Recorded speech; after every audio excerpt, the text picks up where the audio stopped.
Welcome to Talking Property. I'm Kimberly Shapcott, qualified chartered accountant, property investor and entrepreneur. Today we are talking property and we are going to be talking about choosing your strategy with my guest today. So let me introduce my first guest, Tracy, who has been investing for a number of years. Tracy, let's start with kind of what strategies you have been doing and which ones kind of have been your preferred strategies that you've done so far in your property adventure? Okay, thank you. So I did the classic, I guess, and started back in 2006, bought my first buy-to-let. It was a single let, didn't really know what I was doing. It had been partly refurbished, so very naturally sort of finished the refurbishment and then refinanced. So that became the buy, refurbish, rent and refinance strategy. Left it a few years, did the same again, and then did it a third time when I moved house and kept my own house. So buy-to-lets was my starting point. And then back in 2017, came back to property in a bigger way and wanted more cash flow, wanted to replace my income from my job. So, decided then to change strategy and went into HMOs. And that was my main strategy for the last few years. So I've got a handful of those now. Did a few things along the way, did a couple of flips, and I did a bit of a development where I bought a plot and did a title split and then developed the garage into a bungalow. So some great different ones that hopefully we can dive into in a moment. And my other guest today, I've got Joe here with us. Joe's got, a wealth of experience with different strategies. So, Joe, what have you been kind of doing over your property adventure? Well, it's certainly been an adventure. So I started investing just over 10 years ago. Didn't have a clue. I knew that people bought properties and people rented out properties and people made money from properties. So I didn't have a clue, and I decided to get some training. And the model that was taught was to start with your buy-to-lets and your flips. So low cash input, lower risk, building a stable foundation. And that's exactly what I did for the first probably 2.5 years. Just did some buy-to-lets, did some flips. It went really, really well. And I got bored very quickly. So without much knowledge and without too much research on the how-to, I went out there and started scaling up and started looking at bigger projects. So these were commercial to residential conversions. So the conversions were to buy-to-lets potentially or to flip. I understood how to analyse deals, but the bit that I didn't know was how to actually then to deliver on those projects, and that's when things started getting really, really challenging. So whilst it was a big jump from basic, simple, what feels now like basic, simple things, it wasn't when I first started. It was a big jump up to more advanced strategies quite quickly. And that's predominantly what I've been doing now for the last 7 years. I did go back to doing a few flips during COVID, managed to pick up a couple of good deals, and taking a little bit of a break at the moment to review and reflect on what I've done, what I've enjoyed, what bits of what projects I've enjoyed, what's gone well, so that I can build a strategy and a plan for myself now of what I want to do a little bit of each year rather than going at the pace that I have been over the last probably 3-5 years. Yes, since I've known you, you've definitely been going full throttle a lot of the time. Time to take it a little bit easy. Okay, so I suppose let's go back, to the beginning. Why did you choose your initial strategies? What was kind of... Can you kind of think why did you kind of start where you started? What was I think for me, I was the classic amateur landlord. I wanted to increase income. Somehow, I don't know, even stumbled across the idea that buying a second property would give me an additional income, but didn't really know what I was doing. Literally fell into it. And it was only later then when I felt I wanted to really increase my income. So I went back and, like Joe, did some further training and fell into it, just learned a lot more about different strategies. And what I wanted to do at that point was to replace my earned income so that I could move into property full time. It was always something that I loved doing. So it was about how can I do more of this, get out of the day job, have some freedom of time, freedom of choice. And it just felt like that was a really good way to go. So the reason I went into HMOs then was because everybody was telling me, although I didn't feel like it, everybody was saying, well, you're an experienced landlord. You've got 3 buy-to-lets. I didn't feel like I was experienced because I'd literally winged it as I'd gone through. But somehow it had worked, thankfully. So it was the natural progression then to go on to something that was a little bit more involved, a little bit riskier, a little bit more money going in there, but that potential higher cash flow so that it would replace my income quicker. You know, if I wanted to generate £1,000 a month, the model was saying £200 a month from a buy-to-let, 10 buy-to-lets. That's quite a lot of work. It is a lot of work, yeah, absolutely. So alternatively, move into HMOs, do a smaller HMO and generate £500 a month, and therefore you've only got to do 2 projects to get the same cash flow. It doesn't always work like that, as we've had that conversation, haven't we? So it doesn't always work like that, and you learn a lot as you go through the process. But that was really why I went into HMOs. So I suppose what drove you into buy-to-lets as the first one, Jo, as the first thing? Was that just you'd done the training and... I was too scared to do anything else, is what I'd been taught. So I was a good student. I was living just outside London at the time in a full-time corporate career, and decided to start investing in Greater Manchester because A, it's where I could afford the deposits and the refurb monies. B, there were good deals to be had up there, and it was basically right at the bottom and just to build the foundation. Like I say, I was too scared to do anything else. It would have required bigger pots of money. And actually, unlike Tracy, I hadn't done any HMOs. I sort of skipped that level in between and went straight up to doing bigger deals. And I've actually only just done my first HMO, and having never done HMOs before, went full in and did a 10-bedder. Which is just a small one, obviously. Yeah, just a small one. So I think for me, it was just that consistency and the repeat. And, 10 years ago, 9 years ago, 8 years ago, when I was buying buy-to-lets, I was picking them up very, very cheap in Greater Manchester. Yes, it was a different economic climate, wasn't it? So, the only thing I think I wish I'd bought more at the time. People kept telling me, keep buying more, stick with the strategy. But I got very bored with doing the volume of deals. Like Tracy's just said, you do 10 buy-to-lets, or you could do, 3 or 4 HMOs and get the same amount of cash flow. So less transactions, but bigger pots of money. So for me, it was just a case of just do that consistently and do it well, and just like a rinse and repeat model. So I suppose that leads to why you went on to do the different things. And Jo, you've already kind of said you got bored with the one that you found. And I suppose it's finding something that does bring some excitement into what you're doing. Because we obviously, if you're doing this full time, it... Do you remember when the first time when you get the keys, and you do the old key shot for social media? It's like, oh yeah, I've got a new set of keys. No, I don't even do that anymore because you get used to it. So it does... you adjust to what you're doing. It becomes so familiar. I think that's it. It becomes less challenging. And if we like it, we like to learn things, new things, doing something a bit more interesting.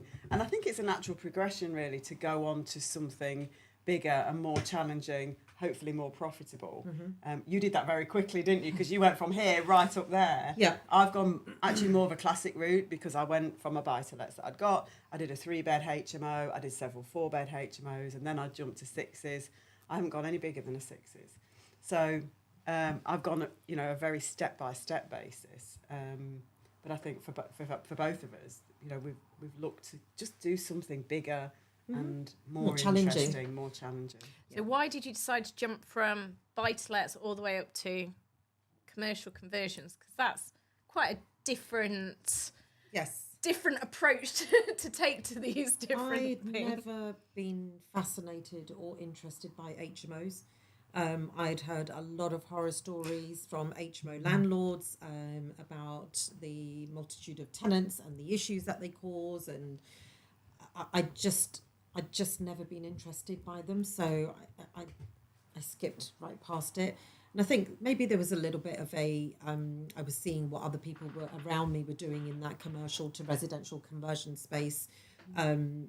It wasn't something that a lot of people in the network that I was in at the time was doing. So I saw that there was an opportunity to get into those sorts of projects without, I guess, much competition in that space.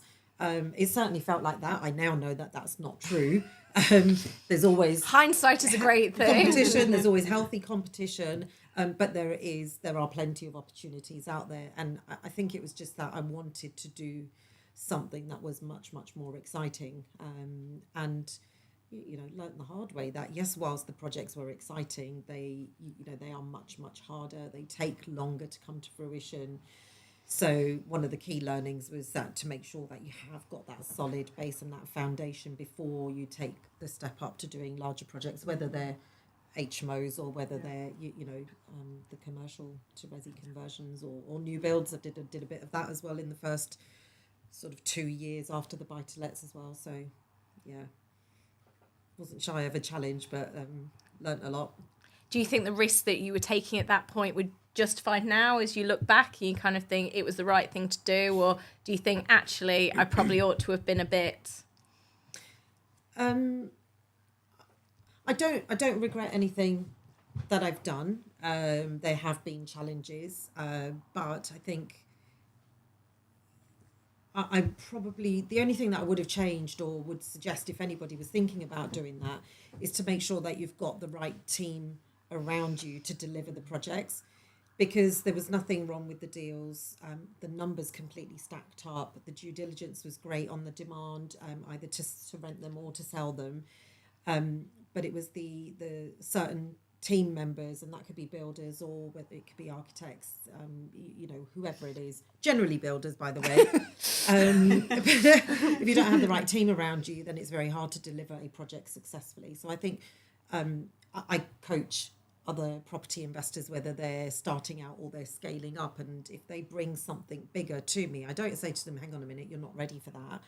We'll talk them through and say, well, how are you going to deliver this? And how are you going to achieve? Need around you to make sure that the project is delivered successfully? Because the numbers speak for themselves.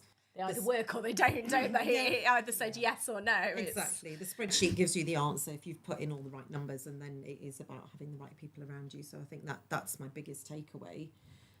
That reflecting back on that, I think I probably didn't have the right people in the team around me at the time. Okay. So in the strategies that you've used, have they all been in the same sort of areas, or have you jumped areas to do different things, or have you kind of fit strategies to areas or areas to strategies?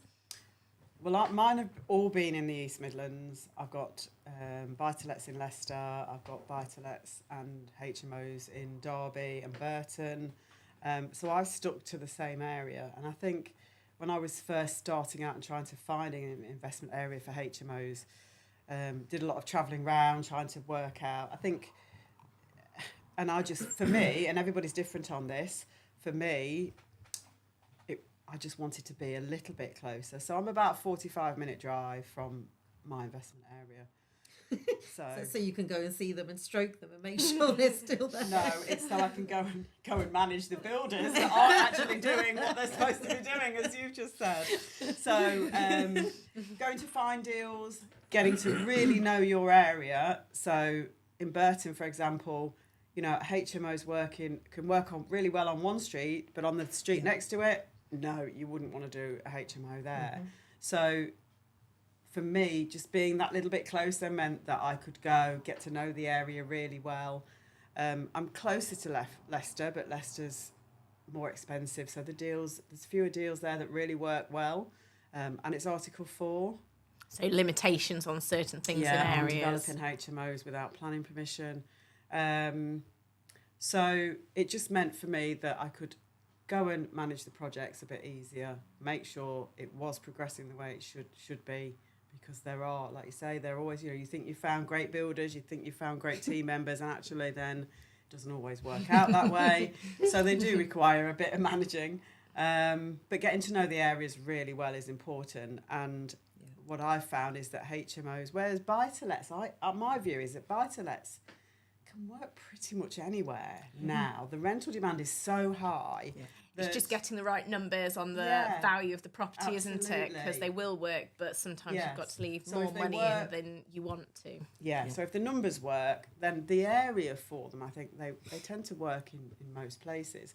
HMOs, however, again, my opinion, is that within a town or within an area, there are specific streets and specific areas, much smaller areas, where HMOs really do work, and other areas where you put a HMO in the middle of a residential area and it may not work. You'd have to do a bit more due diligence. So I think knowing your location and getting to know it really, really making sure the strategy fits with that location, because otherwise it can't. Yeah.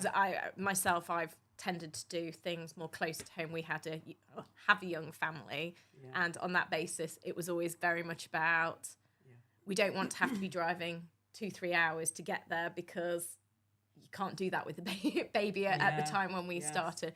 Whereas you've kind of gone slightly different, Jo, because if you were just outside London investing in Manchester, you kind of were the opposite, that you were kind of, I suppose, fitting the strategy you kind of chose a strategy, and then it's like it works in that location rather than... Yeah, because of where I was based, I was going to have to travel to a solid investment area anyway, and that wasn't going to be somewhere in the southeast. So when I first started researching areas, lived in Hertfordshire, researched Hertfordshire, too expensive. Didn't work. The rents weren't at the levels that they are now. And then I researched Peterborough, so it's a little bit further away. Still didn't work there. And then there was penny dropped that we were going to have to go much further away. We were reluctant to look at 3-4 hours away.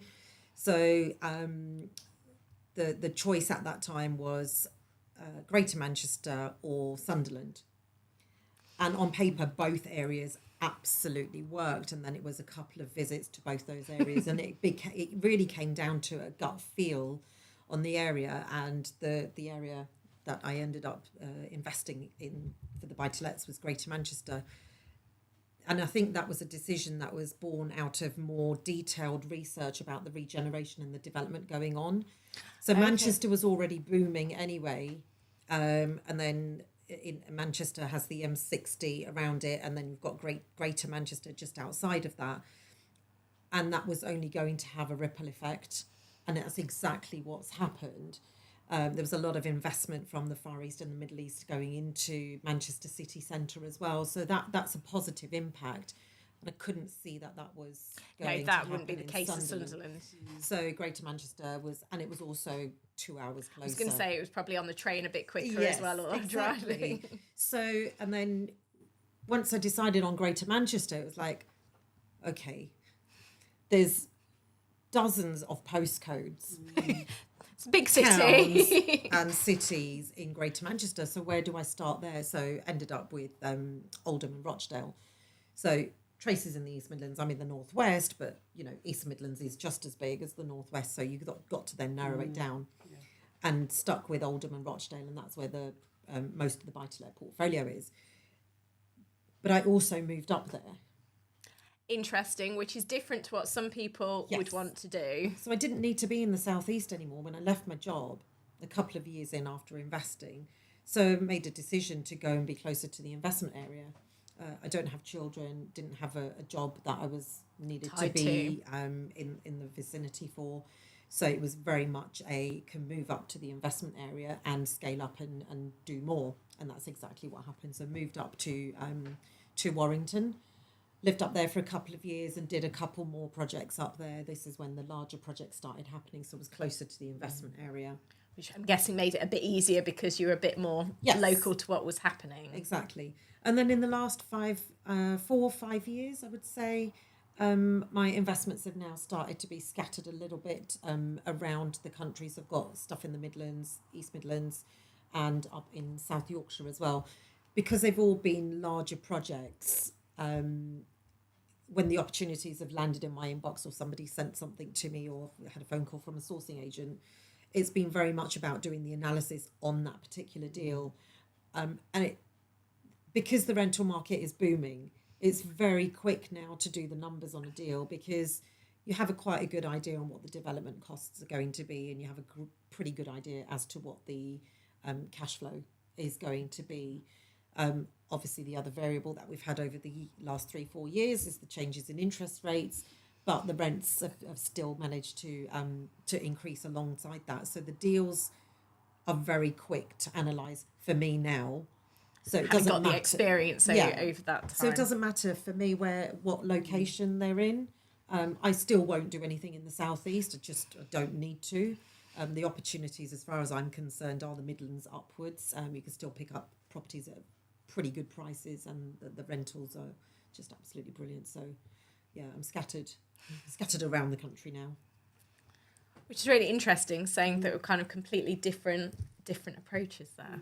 Yeah, and I think the other thing is certainly with the last 2 projects, I haven't actually been to do many site visits because I've learnt about how to find the right team and to actually appoint a project manager as well, which reduces the number of times that I've had to go and do site visits. So if it's 2 hours away, I might actually only go and visit once every 3 or 4 weeks.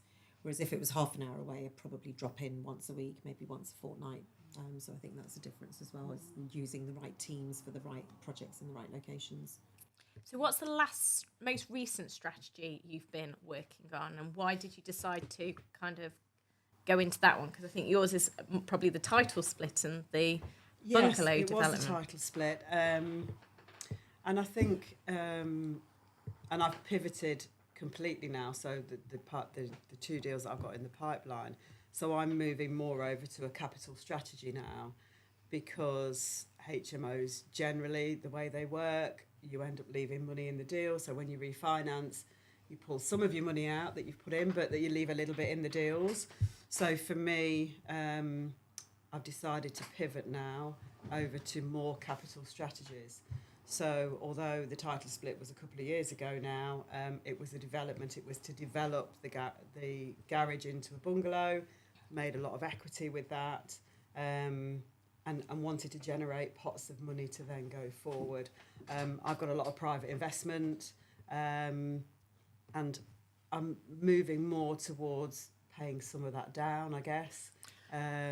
Which sounds like from the life cycle of where you started, kind of like ourselves, that you invest, you spend the money, you build up a pot.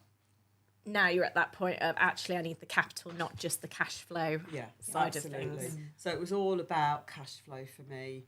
Got to a point, used other people's money to help do that, and now just pivoting, looking for projects that are going to generate pots of cash at the end of them. So that will be either to sell on, or in an ideal world, sell some, keep some.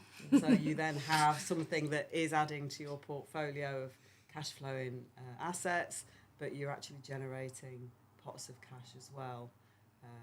So it's kind of moving forward to that.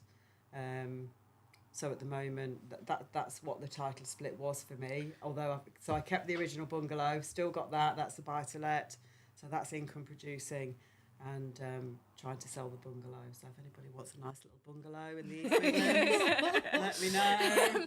I'm saying that all the time. The market's slowed a little, so yeah, that'll. We'll share the link on that on the video. Yes.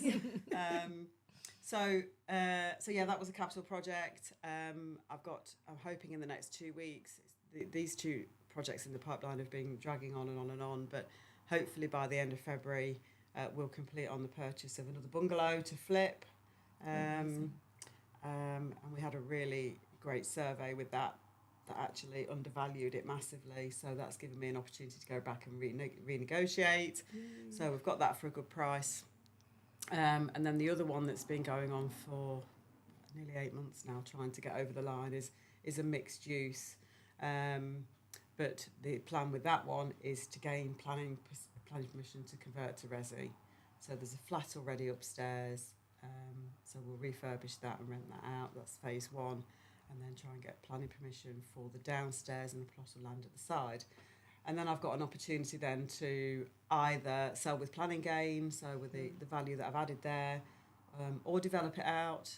And so I'm guessing that'll depend on the time, what's right, absolutely, based on what's happening absolutely. in the world around and you. there may even be, there could be other projects in the pipeline that I decide to sell with planning gain, or it might be, when I've worked out the figures, that I'll let somebody else do that. So yours is really, as you've developed and grown as an investor, it's now kind of shifted your focus, which is why the strategy you're choosing now is a bit more capital inclined to kind of, I suppose, rebalance the portfolio that you've already got.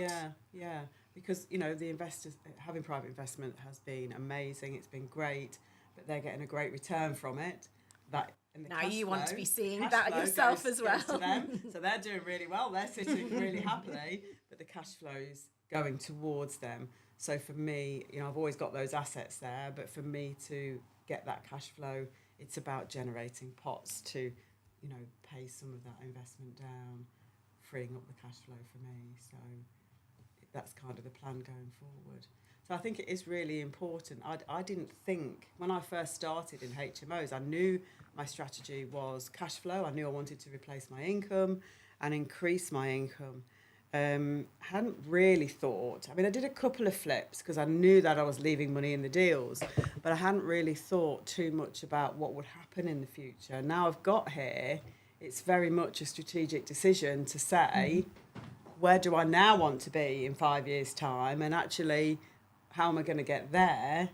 And that's where this strategic change has come. Which is really interesting, because I'm probably similar sort of position. Yes. We kind of, you dive in and you do the different things. You're like, right, I actually now probably need more of a strategy than when I originally started. Yeah. So kind of, what are you working on now, Jo? What's kind of the... Breathing. So other than the 10-bed HMO, my focus for the last 12 to 18 months has been on service accommodation. And I've brought to the market last year 27 serviced accommodation units across 3 projects. And I've aged a lot. I think it's the serviced accommodation industry, short-term rental business, however people describe it, is very, very, very different. Is it a property strategy? It is, in as far as you buy a building, you have the bricks and mortar, but actually the industry is very much a business. Trading business. 100%. So it needs a very, very different mindset. Yes. You've got to have a very different risk profile and risk appetite for it as well. When you have tenants, whether they are buy-to-lets or HMO tenants, there's a tenancy agreement in place. You have a fixed amount that the tenant is hopefully going to pay every single month on time, and you can predict what the cash flow is going to be. Whereas with the short-term rental industry, it's very much based on your demand and your occupancy levels. Which obviously during COVID kind of just proved that exact point of how things went to zero to back up to balance. So it has been very... Yeah. And I think one of the reasons why I got attracted with the industry is because post-COVID, when the doors were open and everybody was allowed to go out again, the short-term rental industry went through the roof. Crazy. It was booming. And people were just as much into the staycations as they were travelling abroad when we were allowed to travel abroad again. And more so there probably. has been a definite shift over the last 12 months with how people are viewing where they're spending their money on their disposable income. Do they go abroad for a week in the sun, or do they stay in the UK for a week in the rain? Fortunately, example. that has been recent weather patterns. Yes. Difficult one. So if you're you know, some of mine are very much in the leisure industry space. It's not workers, it's not kind of Exactly. business people, it's more Yeah. holidaying. It's rather very, than- very seasonal. Very seasonal. So you've got to make hay while the sun shines. What do I mean by that? You've got to have in your peak months, in your high seasons, you've got to make enough money and enough cash flow to cover the bad months. to cover the low occupancy months, exactly. Whereas 15 of those units that I've developed are in Derby, and that is very much a contractor and corporate base. The bookings only come in last minute, literally on the day, 2 days before, 3 days before, but they are generally longer term bookings for a week, 2 weeks, 3 weeks when they 4 come weeks. in. Yeah, exactly. And I always knew it was going to be a really, really good investment in Derby. I think I was very, very surprised by just how well it's been operating since we opened for business, which was in October. And I say we because I've got an excellent, excellent property manager there, and he is very much the brains behind the outfit. Keeping it up and running. Absolutely. He does all of the guest communication. He manages the property. He looks after it all. He takes care of all of the maintenance. And I think there's a part of him that probably loves it more than I do. Which is probably a good thing. Exactly. And he's ever so OCD as well. So the rooms are always clean. The beds are always perfectly made. So, you know, that's great. I've got a great performing asset there, and that's going to be consistent throughout the year, whereas one of the other buildings properties is in Stratford-upon-Avon, very, very seasonal.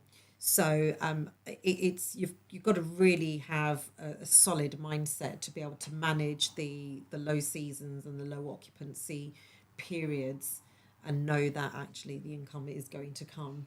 And I think in hindsight, it's one of those strategies. I think that had I known more about it, if I'd had a crystal ball, and known that, you know, there was going to be those sort of fluctuations, perhaps wouldn't have done the Stratford-upon-Avon project. My business partner and I talk about that a lot at the moment, and we're thinking about maybe selling it. Whereas if you've got your contractors and corporate, and you know that it's going to be pretty consistent, 70-80% occupancy throughout the year, that's pretty solid. So I'm in a period now where I'm consolidating, I'm reviewing, reflecting on everything, and in a couple of months I'm going to decide what I want to do more. If I decide to stick with serviced accommodation, I've really got to go at it and scale up really, really well for the economies of scale, or not do any more, and just stick with what I've got and make sure that that performs really, really well, and then think about what other strategy I go back to. And it will be going back to something I've already done before. I don't need to learn anything new now. That's awesome. So yeah, serviced accommodation, holiday lets. It's an interesting one because there's many people who jump into it and they don't quite appreciate the nuances of it because it's a trading business. There's potential VAT registration. Mm-hmm. There's all these different complications that property, as we all know, is not a simple thing when you start diving in. Yeah. It's not just from the accounts, the tax, the planning, the regulations, the dealing with people. Yeah. You mean we have to do all of that? No, we don't. Nobody have to do told any me of that at the beginning. So I thought it was just the houses. So I think sometimes kind of people dive in and they don't quite appreciate how much there is to it, but that doesn't mean it's not worth knowing or doing. Yeah. It's just finding the right niches that you want. So which of the strategies are the ones that you particularly enjoyed that you're glad you decided to do and progress with? Ooh. Enjoyed is a strong word. It can be. I think we've got over the trauma of some of the projects now. You can look back with a bit more. What did you enjoy of some of the different ones? I think for me, the thing that I've always loved, the best moments are when it's getting to, when it's finished. When you've bought, when it's finished, you can go home and have a cup of tea, just put it all to bed. No, it's when you take a really smelly, old, tired property that's been neglected for years, and then you get to the end of the project and you walk round and you just go, wow. And I think that for me comes from flips. Mm-hmm. So the HMOs, the buy-to-lets were to give me regular income. But there's a couple of things I think that it just jumped at me as you've asked that question. And that is the fact that you can take something that's really tired and run down. My bungalows is a bit of a thing for me. And they're just so easy. They're one story, you know, you can play with the layout really easily. And they're often tired because the older people that have been living in there haven't bothered to maintain them. They've done it once and then they've lived there for absolutely. the time. So you get this very dated properties and they're so easy to strip back and put back together. But what you're left with is such an attractive, beautiful property and a lovely home for somebody else to move into. So I think that's the thing that really gives me the most enjoyment, is just seeing what you've taken it from, what you've ended up with looking so much nicer. And then, of course, what I'm feeling more, because I have had this strategy shift, and so my mindset shifted, is the fact that then you sell it and you get a really nice pot of cash at the end. And okay, that's not income. So again, it's really strategy is really important. So it's not a regular income. But where my attitude's changed over the years, I think, is that income doesn't have to mean regular money each month. Yeah. That if you're doing capital projects and you're doing 1, 2 or 10 a year, you've got huge chunks of money coming in. And then it's about controlling yourself and your spending and your budgeting so that you're allowing yourself X amount per month out of that pot. And I don't think, you know, when I did my training after my buy-to-lets, when I went into HMOs, it's a standard practice of this is what you should be doing. And I was told, if you want to increase your income, you want cash flow, you need to do HMOs next. And what I've realised with experiences now is actually that could have been different. Yeah. And I could have not gone into HMOs back there, and I could have actually continued to do flips or developments and capital projects and seen those chunks of money come in. And I think we were talking earlier about if you were going to do something different, what would you do? And I think maybe that is what I would do if I went back. Mm-hmm. I don't think I'd not do any HMOs, but I think I would definitely look for more capital projects to intertwine with them, and maybe do a cash flow project, do 1 or 2 capital projects, and then you've got the money to go forward again as well, much quicker, whereas your cash flows are drip, drip, drip. So it did allow me to get out of my job by replacing my income. But maybe at that point, if I go back, I would have focused more on mixing in more capital projects. Yeah. So what have you enjoyed in what you've done? I think there's parts of every project and every transaction that I've enjoyed. In terms of an entire strategy, I think buy-to-lets, because it was simple and straightforward. We all want to get away from them, but actually so many people come back to them because of the simplicity of them. Absolutely.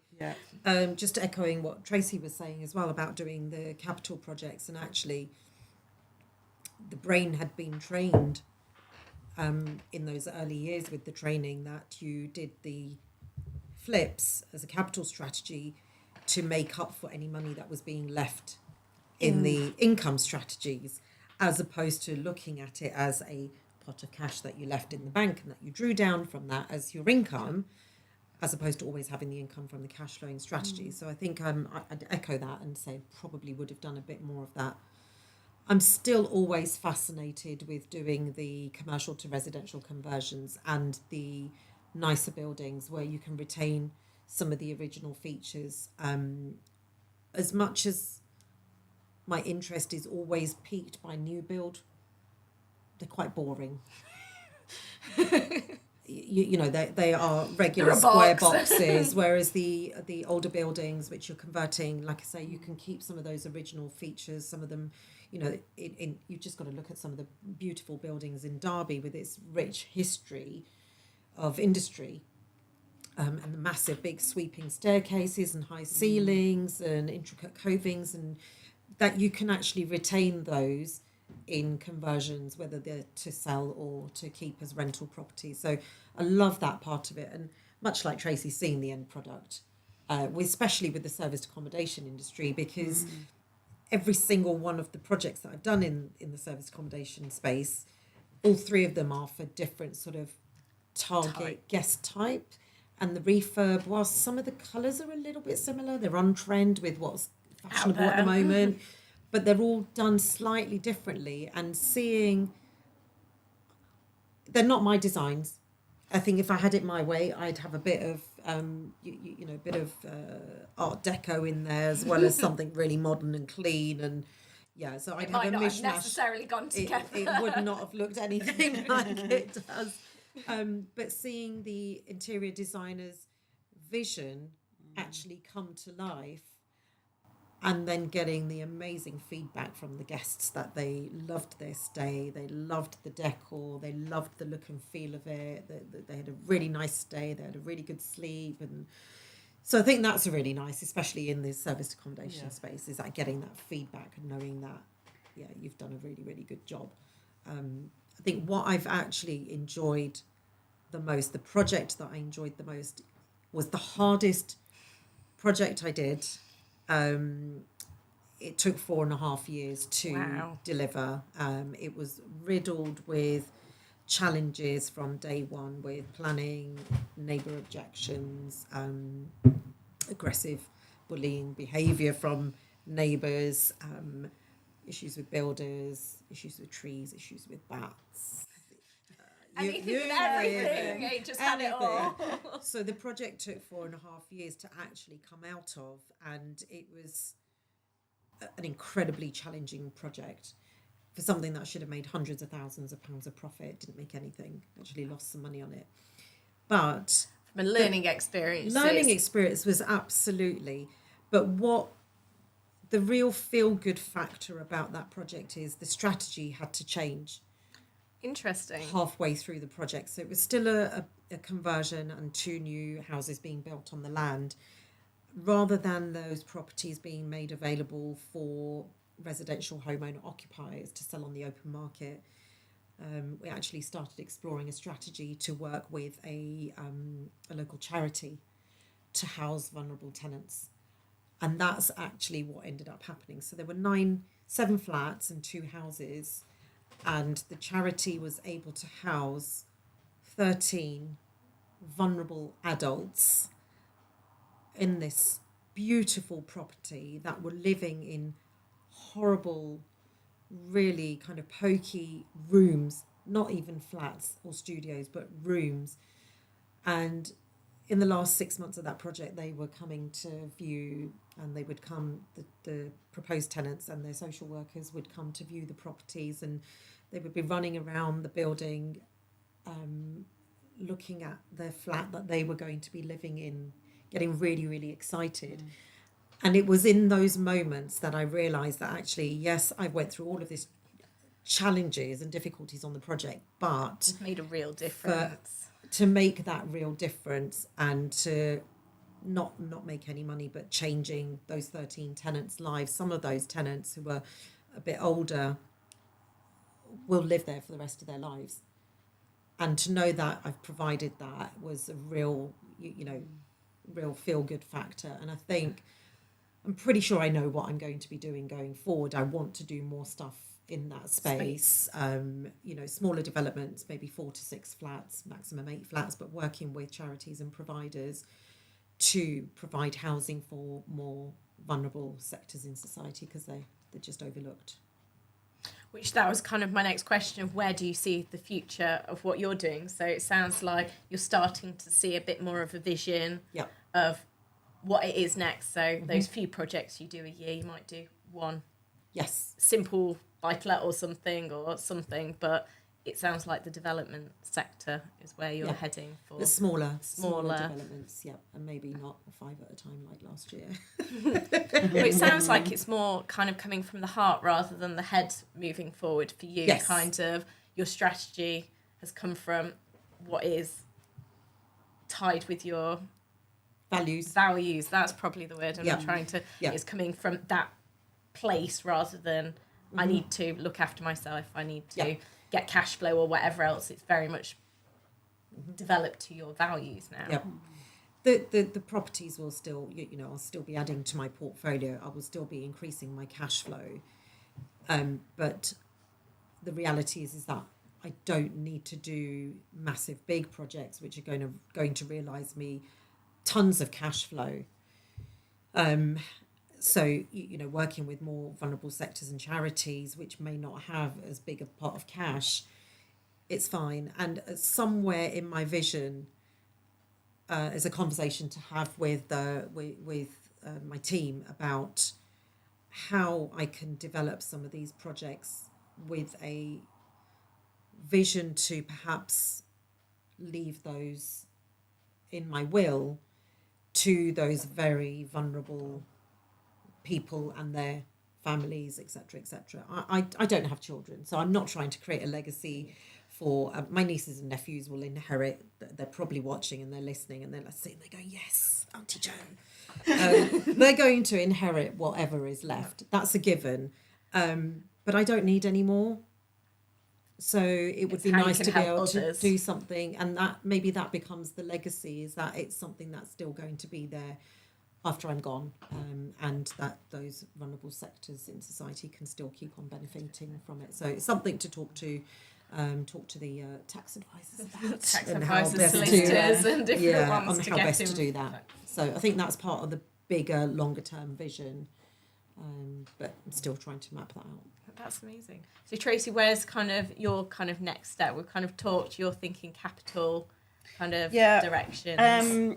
I think it's larger projects for me. So moving on to something larger, sort of this next project of dipping my toe in the commercial to resi strategy will be really useful. And as you've seen from my path, it's sort of smaller steps. So that's like a first touch into that. What I'd like to do is go on and do something commercial to resi flats, I think. I feel like I've got enough HMOs now.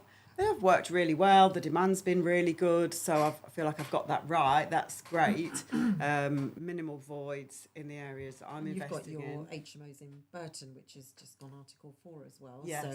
So again, so you've probably got an uplifting value as well. I'll have to come back to Derby to do more here, really.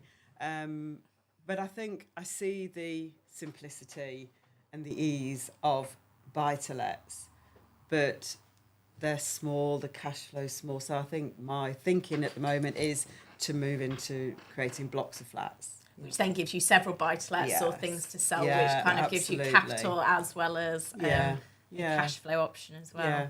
So I think that may well be commercial to resi. But again, it's almost doing fewer larger projects rather than lots of smaller projects now. Yeah. So final question for you. What would you share with others in hindsight? Because obviously you've got a wealth of knowledge and experience of the different ones that you've done over the years. What would be kind of tips or kind of thoughts for others who are just either looking at their next strategy or coming up with their first strategy? What kind of would you suggest that they kind of think of, not start with what strategy, that's their choice, but what thought process you'd suggest that they have to help them in their decision? I think at any stage, for me, it would be about what the goal is. Yeah. What the goal is. Is it? Are you trying to find regular income, or are you trying to build pots of cash? What is it you're actually trying to achieve in your life? With what I've just said, obviously that you could do capital strategies. But the regular income gives you that security. You know that's going to come in, and then you can go off and look at something else. Question of mortgages and things sometimes. Absolutely. And there's practical and lending things you may need to think about. To pay. But yes. So So I think, if that's what you're aiming for, to increase your income, my focus was getting out of work so I could focus on it more full time. But if somebody's happy in their job and wanting to stay there, then it may be that generating pots of capital for the first couple of years while they're living on their earned income may be a way to go. So it's individual to everybody, I think, of what their actual goal is, and that's what they need to sit down and really consider.